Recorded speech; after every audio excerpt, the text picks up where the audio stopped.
어디든 누구든 부르면 달려갑니다. 지금까지 없었던 신개념 이동식 시사 토크쇼. 우리가 몰랐던, 그러나 우리가 알아야 하는 크고 작은 현안들을 콕콕 짚어봅니다. 시시콜콜 택시. 오늘의 주제는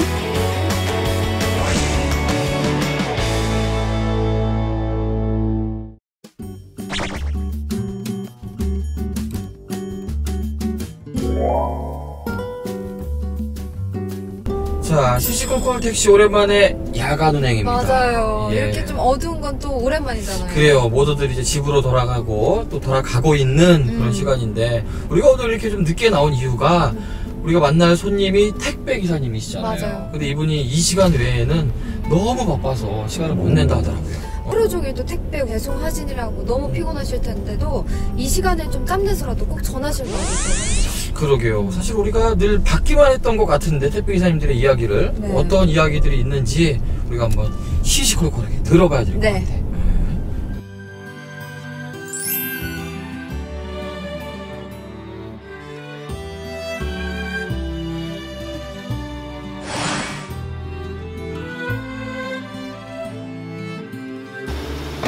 안녕하세요. 안녕하세요. 아이고, 안녕하십니까. 밤늦게까지 고생이 너무 많으세요. 그러게, 아이고, 반갑습니다. 안녕하세요. 네. 그리고 요즘 해가 길어졌는데도 벌써 이제 한밤중인 것 같아요. 이 시간까지 지금 일하셨던 거예요? 네, 조금 전까지. 그럼 지금 막 퇴근하시고 저희 택시에 찾아와 주신 건가요? 네. 그러게요. 이 시간까지 일하고 피곤하실 텐데 네. 저희를 찾으신 거 보면 네. 하실 얘기가 많으실 거예요. 맞아요. 아마. 그죠? 묻지도 예. 말고 따지지도 말고 빨리 가서 그렇죠. 얘기를 들어보도록 하겠습니다. 가시겠습니다. 가시죠. 네. 가시죠.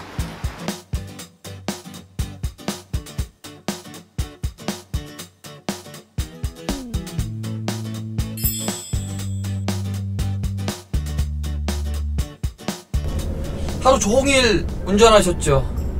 네, 운전하고. 예, 운전하고 다- 배달하고 다- 하시다가 이렇게 다른 사람이 운전해주는 차를 타니까 조금 편하세요? 어떠세요? 불안하네요. 어떻게 오늘 안전운전 필수입니다. 아유, 안전하게 네. 모셔야 될 것 같아요. 오늘 예. 몇 시에 출근하셨어요? 출근은 한 7시쯤에 했습니다.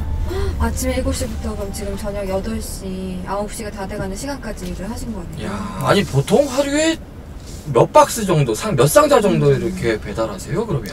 그 개인 능력의 편차는 좀 있는데 예. 우리 택배 노동자들은 평균 한 200에서 250상자 정도. 200에서 250 가구를 또 들린다는 얘기가 되는 거니까. 네. 그러면 24시간 중에서 일하는 시간이 보통? 평균 작게 하시는 분들은 뭐 한 10시간 정도 하시고, 많이 하시는 분들은 한 4-5시간 정도 하시고, 평균 한 12시간 이상은 한다고 봐야죠.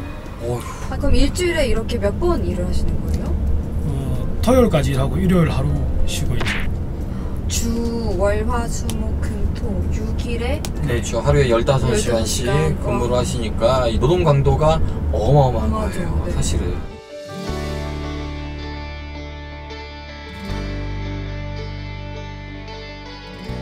아니, 일단 지금 우리 부분 파업 중이잖아요. 네네. 우리 지금 택배 연대 노조 경주 지부지회 이렇게 되는 거죠? 경주지회. 야, 경주지회가 예. 지금 부분 파업 중이니까 어떤 이유로 부분 파업 중인지 그 이야기를 좀 일단 간단히 들어보고 시작할게요. 경주지회에 있는 우리 5개 대리점 조합원들은 아무도 위수탁 계약서가 없어요. 만약에 근로자라고 치면 이제 근로계약서가 있듯이 저희 같은 경우는 특수고용 노동자라 그 대리점과 택배기사 간에 위수탁 계약서를 작성해야 하는데 첫 번째로 그런 계약서가 없어요. 계약서가 없음으로 해서 모든 업무적인 것에 대한 불이익을 많이 받고 있는 거죠. 경주 지역 택배기사들이 노동 여건 개선과 노조 활동 보장을 요구하며 부분 파업에 들어가면서 사태가 장기화하고 있습니다. 노조는 사측이 합법 노조와의 교섭을 회피하고 쟁의 행위를 고의적으로 방해하고 있다고 주장하는 반면에 사측은 자영업자인 택배기사들의 노동조합을 인정할 수 없다는 입장입니다. 일단 지금 이야기를 보니까 다양한 여러 가지 이야기들 중에서 노동 여건에 대한 이야기부터 우리가 좀 들어봤으면 좋겠어요. 네. 일단 우리 택배 기사님이 되려면, 택배를 하려면 본인이 비용해야 되는 개인적인 부담도 굉장히 많다고 들었거든요. 네, 일단 기본적으로 배송을 하려면 차가 있어야 되잖아요. 예. 그러니까 탑차, 우리가 부르는 용어로는 인탑차인데 화물차가 있어야 하는 거고, 그 다음에 거기에 또 배송을 하기 위해서는 뭐 전산 장비라든지 뭐 여러 가지 이제 부수적인 물품들을 다 본인이 직접 사비로 들여서 구비를 해야죠. 테이프도 사야 된다라는 네네네, 얘기까지도 박스 테이프 들었어요. 뭐 라든지 송장, 그 택배 받으시면 왜 위에 이렇게 송장이 송장이 이렇게 붙어 있잖아요. 예. 송장도 다 개인이 부담해서 사야 하는 거예요. 그러면 자차에 송장 거기에도 송장을 붙이는 그 테이프까지 개인 부담금이라는 그렇죠. 건가요? 네네네. 아니 뭐 택배가 중간에 운송 중에 깨지거나 상처를 입어도 맞아요. 그거는 오로지 예, 그거 뭐 기사님들 기사님들 책임이라는 얘기 듣는 것도 맞습니까? 네네네, 기사들 부담이. 꽤 스트레스를 많이 받죠. 아니 그러면은 네, 택배 억울함도 기사님들의 많고. 이 네. 임금 구조가 어떻게 되는 거예요? 저희가 만약에 네네. 3,000원 정도가 요즘 보통 택배비를 택배비죠. 하니까 네. 네네네. 이렇게 주문을 하면 네. 수수료가 이렇게 나오실 거 아니에요? 네네. 그럼 구조를 일단 좀 알아야 얘기가 좀 더 진행이 될 것 같거든요.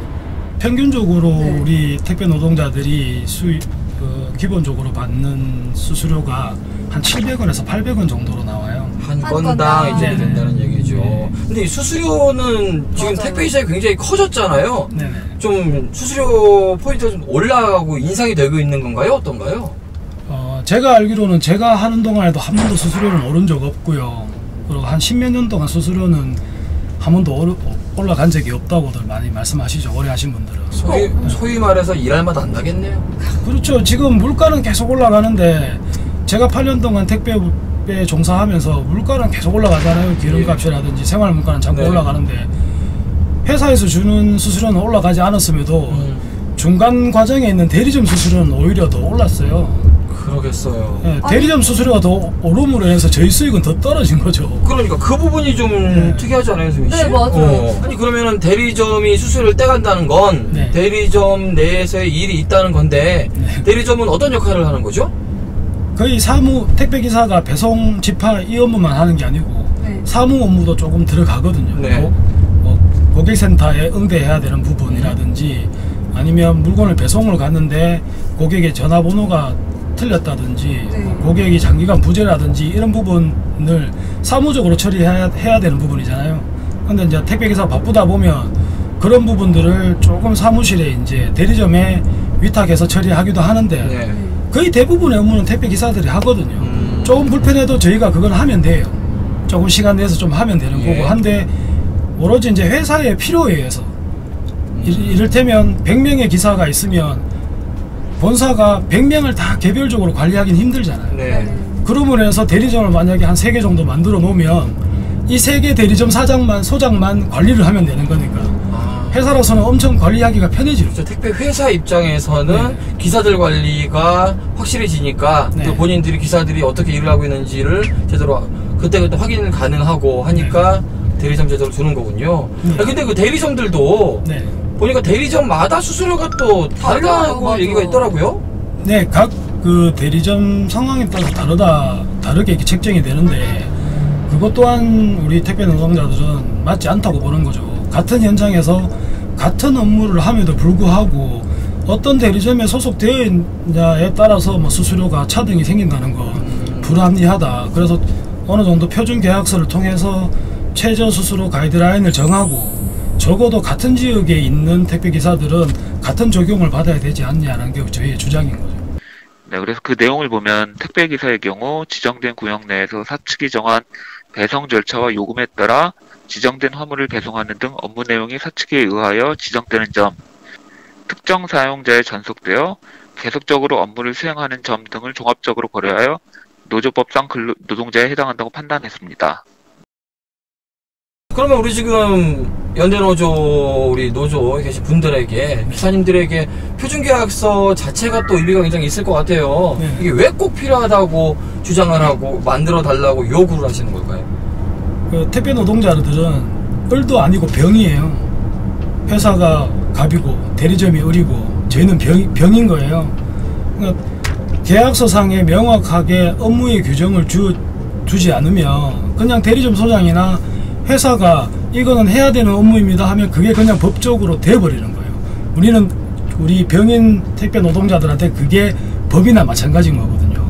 그리고 어디 법정에 가서든 아니면 사회적으로든 구두상 계약을 했다 이렇게 얘기하면 넘어가는 거니까 우리는 표준계약서를 통해서 정확한 업무에 대한 가이드라인을 만들자는 것이고, 또 수수료 또한 전국적으로도 다 차등이 있고 지역 안에서도 차등이 있는데 적어도 최저 수수료 가이드라인을 책정해서 불합리한 수수료 체계는 만들지 않았으면 좋겠다. 그런 게 내용이 있는 거죠. 한 물류 터미널. 이곳에서 지난 3일 55세 남성 이모 씨가 돌연사했습니다. 이 씨는 영하 6도까지 떨어진 날씨에 난방기구도 없는 곳에서 택배 일을 하다가 급성 심근경색을 일으킨 것입니다. 이날 처음 택배 일을 하게 된 이 씨는 2시간가량 컨베이어 벨트 위에 택배 짐을 올리는 일을 하다 피로를 호소했습니다. 이후 바코드 찍는 일을 맡았지만 30분 만에 쓰러졌습니다. 다른 직원들이 이 씨를 사무실로 옮기고 119 지시에 따라 심폐소생술을 시도했지만 결국 사망했습니다. 이 택배가 장시간의 노동으로 이렇게 택배 노동자들이 막 고통받고 있는데 그 중에서 가장 이 문제점이 분류 작업이에요. 장시간 노동의 가장 근본이 분류 작업인 거거든요.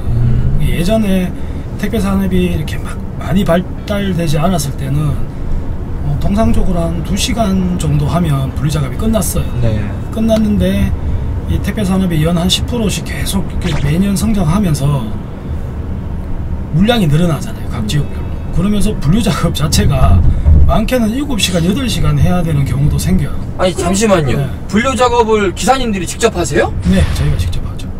그것도 7시간, 8시간에 붙여서 하신대요. 그러면 당연히 이렇게 임금을 주는 형식이겠죠? 아니요. 임금은 전혀 받지 못하고요. 저희가 이게 택배 노동자들은 무임금 공짜 노동이라고 주장을 하고 있고, 또 회사 입장에서는 관례적으로 해오던 것이다 이렇게 이야기를 하거든요. 근데 관례적이라는 건 한 2시간 할 때 이야기인 건데, 그렇죠. 7시간, 얘기죠. 8시간을 네. 관례적으로 시킨다는 건 말이 안 되는 거고, 그렇다면 또 회사에서 주장하는 건 분류 작업에 대한 노동의 대가는 수수료에 다 들어가 있다, 녹아져 있다고 얘기하는 건데, 그러면 10몇 년 동안 택배 수수료는 기사들이 받아가는 수수료는 한 번도 오른 적이 없는데 그러니까요. 분류 작업 시간은 자꾸 늘어나는데, 그러면 도대체 분류 작업에 대한 노동의 대가는 얼마만큼 들어가 있는지, 그러면 배송에 대한 대가는 또 거기서 얼마만큼 들어가 있는지 명확하게 기준을 정해주든지 근거를 제시하든지 그렇게 해야 되는데, 그렇게 제시하지도 않고 그냥 관례다, 배송 수수료 안에 녹아 들어가 있다, 그냥 이렇게 막연하게 이야기해서는 안 된다는 거죠.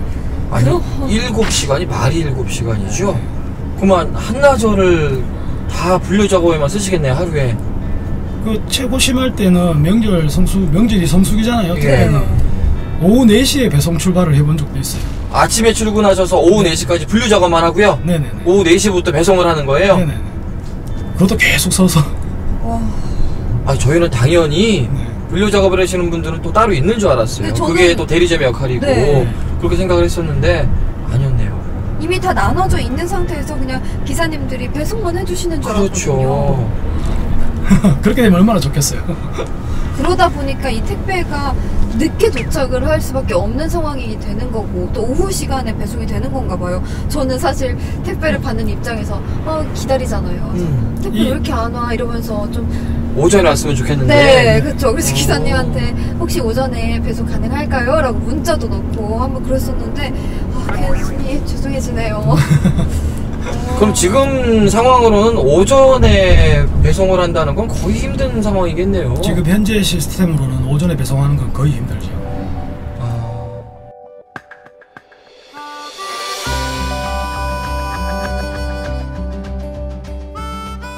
지금 대리점하고는요. 네. 지금 어쨌든 분쟁 상황이니까 네네. 어디까지 얘기가 되고 있고 어떤 이야기가 진행 중이에요? 전혀 이야기는 되지 않고 있죠. 아까도 교섭에 전혀 교섭에 전혀 응하지 안 않는 하는가? 거고, 예. 우리가 요구하는 요구 사항은 전혀 이제 들어줄 수가 없다는 입장인 거죠. 단호하던가요? 네. 대리점 측은 이에 대해 교섭을 아예 중단한 건 아니며 정부의 택배 노조 인정에 대해서는 별도로 행정소송을 진행 중이라는 입장입니다. 이야기 진행 중입니다. 행정선을 진행 중이죠. 전부 다 진행사업지 농가 사장들이. 가장 중요한 부분들이 사측의 자세인 것 같아요. CJ 대한통운 여기에 자세일 것 같습니다. 법 제도적인 차원에서의 정비 이 부분들도 따라야 되겠지만 그에 앞서서 사측에서 노동조합으로 인정하고 대화 파트너로 인정을 하는 것부터 출발을 해야 되지 않겠나. 마지막으로 이제 또 저희 대리점과의 문제는 남아 있잖아요. 네네. 이 문제가 또 어떻게 해결이 됐으면 좋겠는지, 또 우리 택배 기사님들 입장에서는 어떻게 좀 바라는 게 있는지 말씀을 좀 해주시면 좋을 것 같아요. 네.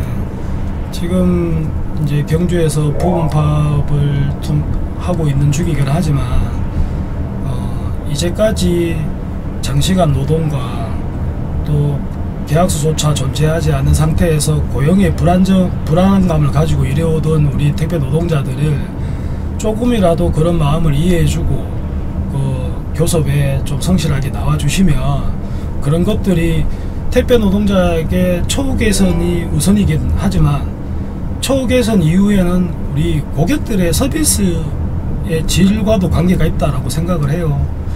적어도 분리작업이 개선이 되어서 장시간 노동을 하지 않으면 고객들한테 좀 더 빠른 시간에 더 양질의 서비스로 고객들한테 서비스를 할 수 있는 거고 물건을 빨리 갖다 드릴 수 있는 거고 네. 또 표준교학서를 통해서 택배기사들의 고용 안정이 보장이 되고 처우가 개선이 되면 그것 또한 고스란히 고객들한테 돌아갈 것이다. 그러면 고객들이 더욱더 택배를 사랑해주고 또 많이 이용해줌으로 인해서 대리점도 절대 손해나는 것은 아니다 라고 저는 말씀드리고 싶어요.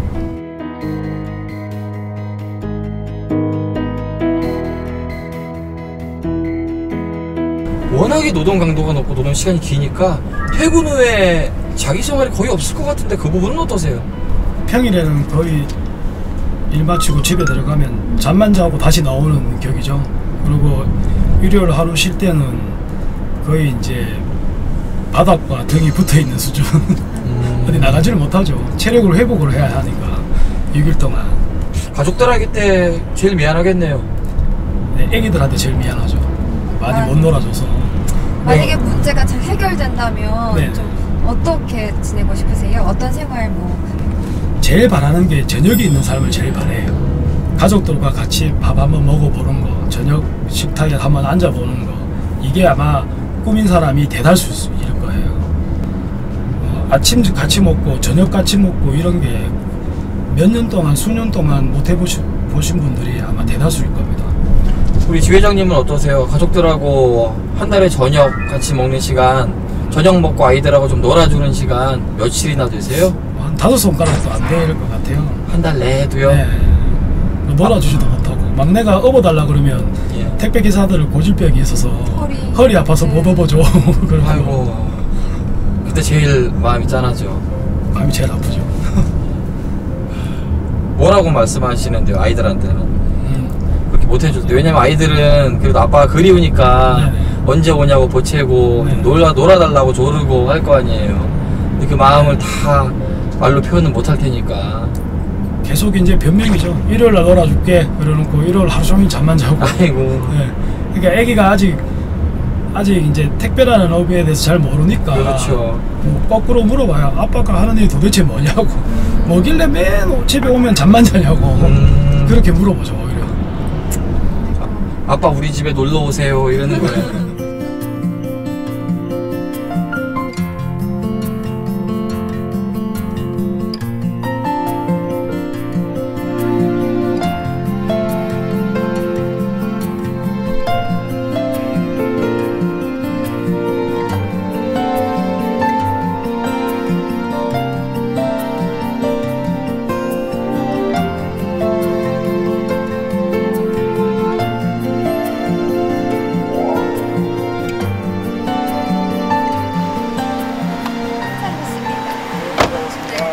말씀 잘 들었는데 저희는 벌써 시간이 밤 10시가 다 돼가요. 예. 오늘도 가족들하고 밥 먹기는 틀렸고 아이들하고 못 놀아주셨네, 그죠? 네, 자는 것만 더 해야죠.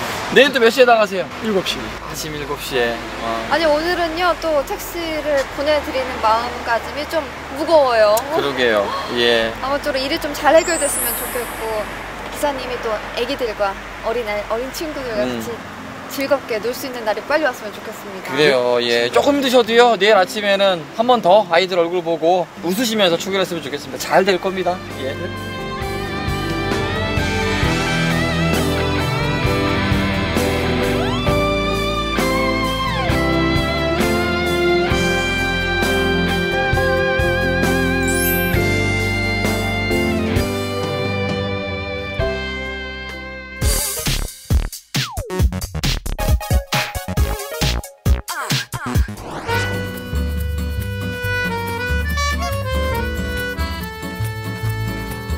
오늘은 또 누굴 태우게 될까 기대하게 되는 바로 그런 코너입니다. 어서 오쇼! 왜 이렇게 가슴이 뛸까요? 정말로. 눈물이 찡할까요? 정말로. 알겠어요? 네, 알죠? 아, 그죠, 알겠죠. 여러분 기대해 주시기 바라겠습니다. 네. 이 많은 인파 속에서 오시나요? 안녕하세요. 안녕하세요. 안녕하세요. 야, 오늘 어서 옵쇼의 초대 손님 가수 현숙 씨입니다.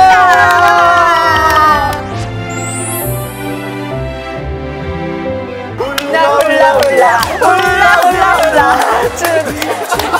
샘바리 온일이한 그런 오늘 강의가 좀 있어요. 그래서 그럼 지금 강연장 가시는 길을 네. 저희 택시가 잘 모셔드리겠습니다. 모셔드리겠습니다. 네. 아싸 좋아요. 훌라. 아.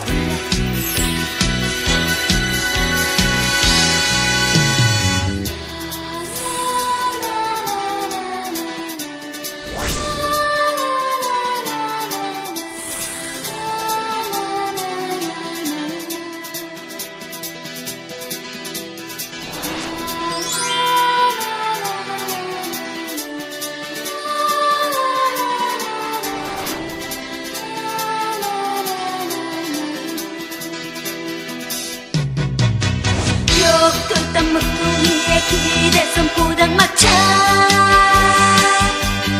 너도 친구 나도 친구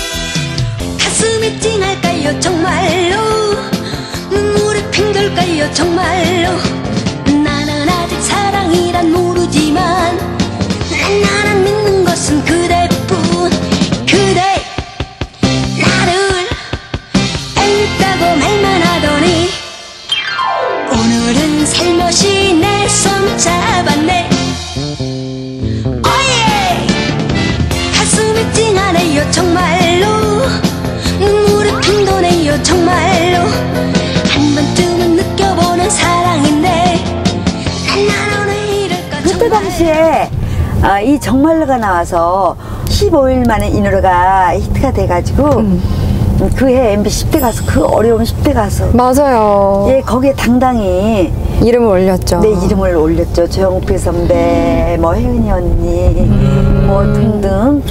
효녀 가수라는 타이틀이 마냥 좋을까라는 생각이 또 들어요. 부담스럽거나 하진 않으세요?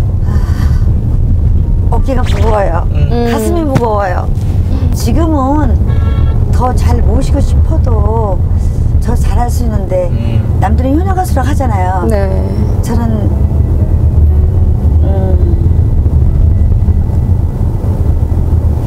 아쉬운 게 너무 많아요. 몇 년 정도 이렇게 간병을 하셨죠? 어머님 아버님 이렇게 하셔서? 오직 딸 하나만 바라보고 기다리고 계셨으니까 그 이듬해부터 이제 시험시험 아프셔가지고 한 30년 아프시다가 이제 결정적으로 14년 정도는 이제 그때 물 한 모금 못 드시고 이 호수를 코에 호수로서 식사를 하셨으니까 아버님도 또 괜찮으셨고 치매로 한 8년 정도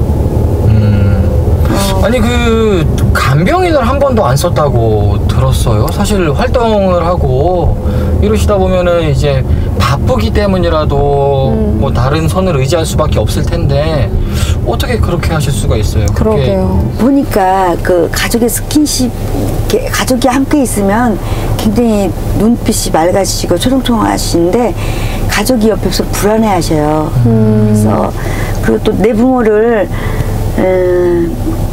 다른 분한테 이렇게 맡긴다는 그리고 간다는 게 마음에 놓이지도 않고 또 엄마가 불안해하실까 봐서 저는 열심히 일하고 이제 밤에 보고 밤에 같이 이제 뭐 기저귀도 갈아드리고 옆에 이렇게 근데 단 하나 이제 부모님 계실 때 얼마를 계실지 모르는데 내일일지 모를지 모르는데 1시간 1분 1초가 아쉬워서 예 그리고 또 나중에 많이 후회하는 일이 없도록 하기 위해서 근데 그 어머니가 계셔서 오히려 제가 지금 이날까지 더 씩씩하게 열심히 했던 것 같아요. 그리고 가장 가슴에 걸리는 거는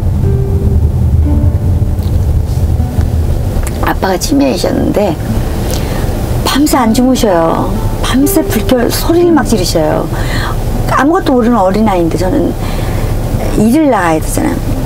일을 가야 잠을 자야 목소리가 나오거든요. 참 그때 아빠 그럼 같이 옹알이도 같이 해드리고 그래 할 텐데 아빠 저 자야 되는데 아빠 왜 그러세요 도대체 그래서 아빠한테 소리를 같이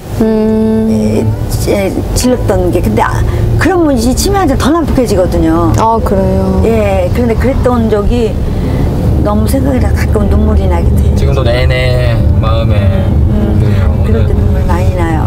아니 날씨 좋은 날 이렇게 좋은 분들 만나러 가는데 저희가 괜히 눈물 뽑게 했네요. 화장 예쁘게 하고 오셔가지고. 그런데 저는 있잖아요. 네. 많은 대한민국 사람들이 현숙은 효녀다 얘기하지만 저는 현숙은 효녀가 아니다 라고 말할 것 같아요. 그럼요. 왜냐면 네. 부모님들에게 효자 효녀는 예쁘게 가정도 꾸리고 예쁘게 손주도 안겨드리고 이제 그게 또 한편으로 효녀 효자가 아닌가 싶은데 결혼하란 말씀은 안 하셨어요? 말씀을 못 하셨어요 엄마가. 아 몸이 편찮으셔가지고. 네 말씀도 못 하시고 말 한마디 못 하시고 물 한 모금 못 드시고 14년을 계셨으니까 제가 또 엄마가 조금 움직이셨고 그랬으면 내가 좋은 사람이 있으면 갔죠. 근데 저 행복하겠다고 정말 거동 아무것도 못하신 부모님 놓고 제가 결혼을 할 수 없었어요. 그러니까 부모님들이 마음에 걸리셔서 그쵸, 이제 그쵸. 결혼도 좀 미루신 것 같은데 그래도 그 와중에 눈에 들어오는 남자들은 또 있을 거 아니에요. 그 굉장히 젊고 예쁜 효녀인데 그죠? 갑자기 웃으시네요. 좋아서. 그래도 그때 당시에 마음에 들었던 분은 또 있으시죠? 아니 근데 연기자분들이나 뭐 이렇게 이런 분들은 같이 생활을 많이 하잖아요. 5, 6개월, 1년 정도 같이 같이 호흡도 맞춰야 되고 부부 역할도 하고 사랑 연인도 역할도 하는데 가수는 자기 시간만 가서 노래하고 바로 또 움직여요. 그래서 누구하고 저를 마주칠 시간도 별로 없겠군요. 같이 그런 서로 상대를 알 기회가 별로 없었고 또 지금 아주 방어를 잘하고 계세요. 그러게요. 아니 그런 말이 있잖아요. 시간이 없어서 연애를 못한다. 뭐 그런 건 다 핑계고 좋아하면은 다 만날 수 있다 하는데 전쟁통에서 갖고 산다고 그러니까요. 분명히 있었을 것 같은데. 선배님 연예인과 교제를 한 적 있다 없다? 없어요? 정말요? Yes or no? 첫사랑은 몇 살 때입니까? 초등학교 때 선생님이에요 혼자. 야 이거 너무 도덕적인 대답만 나오고 있는데 20대 들어서 그렇죠. 첫사랑의 잣대는 20대부터죠. 그렇죠. 네. 저희의 기준은 20대입니다. 그렇죠. 어떻게 세월이 너무 빨리 지나갔어요. 근데 지금도 이제 그때 친구들 보거나 뭐 우리 김혜영이 싱글벙글 그렇죠. 예. 같이 다니는데 있었으면 좋았겠다. 아이가 있었으면 좋았겠다. 남편이 있으면 좋았겠다. 혼자보다는 낫겠다. 잘 때도 자고 나서도 너무 그렇잖아요. 아 이렇게 눈을 떠야 되나 이렇게 해야 되나 이런 생각. 그리고 더불어 살아야지 혼자 아무리 맛있는 것도 맛있겠어요. 이렇게 항상. 그래요. 이렇게 첫사랑의 얘기를 분명히 잘 빠져나가십니다. 아니 지금도 여전히 결혼을 꿈꾸시고 있다는 기사를 제가 언뜻 본 것도 같은데 같이 산에 등산도 갈 수 있고 같이 맛있는 냉면도 먹으러 가고 같이 이제 산책도 하고 같이 운동도 여행도 하고 노래도 같이 부르고 내 노래 들어주고 또 이렇게 모니터도 해줄 수 있는 그런 그러니까 내가 좋아하는 남자는 친구 같고 애인 같은 그런 남자. 내가 좋아하는 남자 여자는 뭐 있잖아 제가 그런 노래 그렇죠, 좋아. 가사대로 잘 되고 서로 이해를 많이 해주는 남자면 뭐 건강하면 되지 않겠어요? 연상, 연하, 동갑. 비슷하면 좋겠어요. 동갑, 연하. 연하는 저는 부담스럽고 제가 잘 못할 것 같아요. 왜냐면 저도 이렇게 제가 워낙에 어렸을 때 부모님이 편찮으셔서 사랑을 좀 많이 받고 어리광도 많이 부리고 싶고 이렇게 좀 수다도 많이 떨고 싶고 뭐 비슷하면 좋겠어요. 그러면 약간 연상 아니면 동갑이 더 잘 맞을 수 있겠네요. 비슷하면 좋겠어요. 그냥. 오늘 저의 공격이 하나도 들어가지 않네요. 아유, 뭐. 너무 좋아서 어떡해.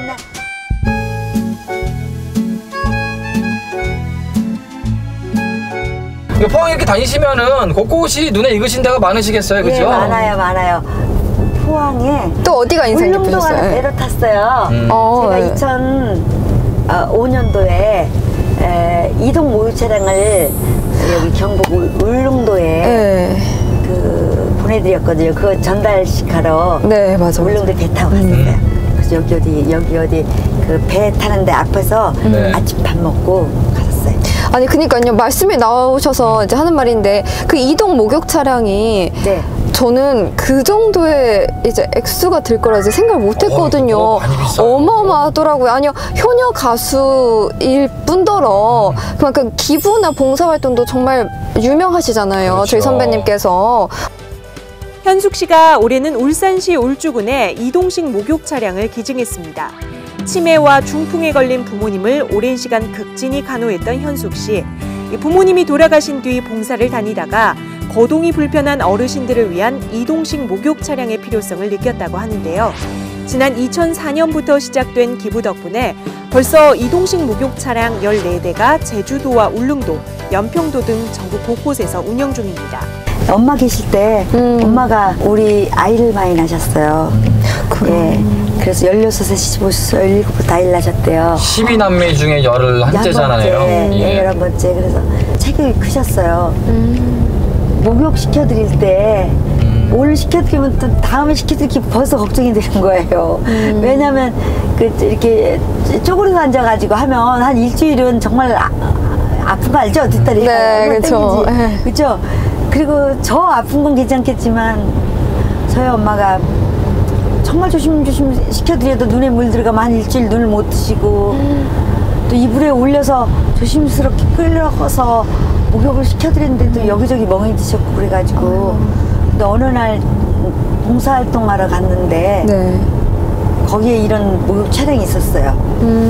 아주 호텔같이 정말 제가 보기에는 세상에서 가장 부러웠죠. 이렇게 정말 목욕을 시켜드렸는데 정말 하나도 안 아파요. 그리고 너무 환자가 일단 힘을 안 쓰시니까 왜냐면 목욕 시켜드리는 것도 요령이 있어야 되거든요.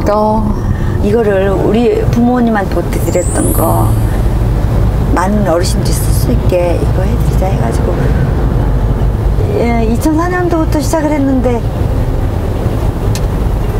그 꿈은 이루어진다고 벌써 한 해 한 해. 벌써 14년째가 돼서 15년째 그러네요. 그 계획을 세우니까 일을 더 열심히 하게 돼요. 그거 채우려고 욕심이 뭐 한 대 하면 2대 하고 싶고 2대 하면 3대 하고 싶고 이게 중독성이에요. 내가 과연 노래 몇 살까지 할 수 있을까? 근데 난 사실은 오래 하고 싶지는 않고요. 예쁜 모습일 때 그리고 이렇게 많이 일을 해서 많이 목욕지 한 대라도 더 사고 많은 분들한테 나누고 싶어서 제가 부자가 되고 싶어서 가지고 혼자인데 뭘 얼마나 쓰겠어요. 밥 먹는 거 얼마 안 되는데 옷은 협찬이고 아니 그 생색내려고 말하는 건 아니지만 꽤 비싸잖아요. 그러니까 4천만 원이에요. 얼마나요? 얼마요? 4천만 원이라고 나오더라고요. 비싸요? 그쵸. 처음에 7천만 원부터 시작했는데 이제는 많이들 도와주셔서 제가 한 4,500 정도씩 때문에 도와주시는 분들도 있으시구나. 아니 그 회사에서 예. 자주 하고 좋은 일 한다고 좀 깎아주셨어요. 그 단골 할인이구나. 단골 할인. 네. 아니 그 해주고 싶을 정도로 마음에서 좋다고. 아무리 할인을 해도 4천만 원이면은 정말 네. 매년 하는 게 쉽지가 않죠. 그래도 뭐 올해도 또 당연히 네, 하려고 열심히 일하고 있어요. 그러게요. 즐거워요. 예. 네, 채워지는 게.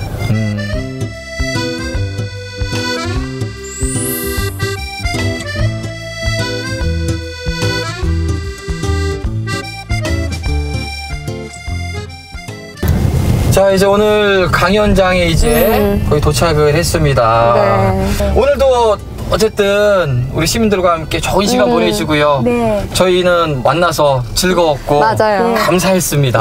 저도요. 예. 저도 아주 행복했습니다. 예. 다음에 또 포항 또 많이 자주 놀러와 주세요. 네, 포항에 언제든지 불러주시면 정말 오겠습니다. 예. 네. 고객님 도착했습니다. 안녕히 가세요. 감사합니다. 감사합니다. 네.